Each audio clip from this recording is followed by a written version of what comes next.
দাউদ ইব্রাহিমের পার্টিতে যেতেন শ্রদ্ধা নুরা, পুলিশের নজরে দুই তারকা। বলিউডের তারকাদের মধ্যে অনেকেই গ্যাংস্টার দাউদ ইব্রাহিমের সঙ্গে নাম জড়িয়ে বিতর্কে জড়িয়েছেন। এবার সেই তালিকায় যুক্ত হলো জনপ্রিয় দুই নায়িকা শ্রদ্ধা কাপুর ও নোরা ফাতেহি। ইন্ডিয়া টুডের প্রতিবেদন অনুযায়ী অভিনেত্রীরা আন্ডারওয়ার্ল্ড গ্যাংস্টার দাউদ ইব্রাহিম সংশ্লিষ্টদের পার্টিতে অংশ নিয়েছিলেন বলে অভিযোগ পাওয়া গেছে।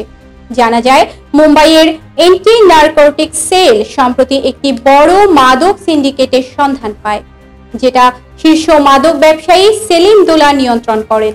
এই সেলিম দোলা আবার দাউদ ইব্রাহিমের সহযোগী হিসেবে পরিচিত।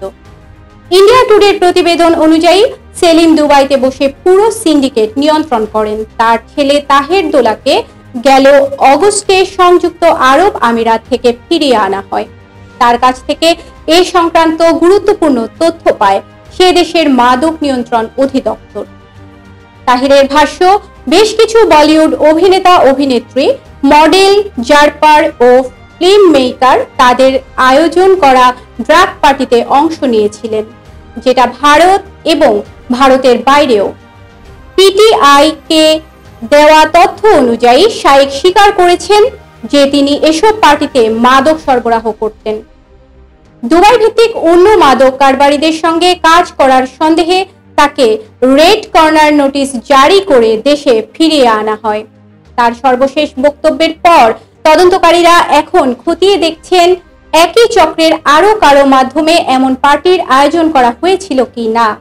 পুলিশের পক্ষ থেকে জানানো হয়েছে, জিজ্ঞাসাবাদের সময় শাইখ যেসব জনসাধারণের পরিচিত নাম বলেছেন, প্রয়োজনে তাদেরও তলব করা হতে পারে। আরেক সংশ্লিষ্ট তদন্তে উঠে এসেছে আরো কিছু বলিউড ব্যক্তিত্বের নাম। জানা গেছে, মুম্বাই পুলিশের অ্যান্টি নারকোটিক্স সেল দাউদের সহযোগী সেলিম দোলা পরিচালিত একটি বড় মাদক চক্রের তথ্য পেয়েছে। দুবাই থেকে পরিচালিত এই চক্রের সদস্য তাহের দোলা, যাকে গত অগস্টে সংযুক্ত আরব আমিরাত থেকে প্রত্যর্পণ করা হয়। তদন্তকারীদের কাছে বেশ কিছু তথ্য দিয়েছেন তিনি। ভারত টুডের হাতে পৌঁছানো নথি দাবি করা হয়, তাহের জানিয়েছেন তিনি যে পার্টিগুলো আয়োজন করতেন সেখানে অভিনেতা, মডেল, জারপার, চলচ্চিত্র নির্মাতা এবং আন্ডারওয়ার্ল্ড সংযোগে থাকা কিছু মানুষ উপস্থিত থাকতেন।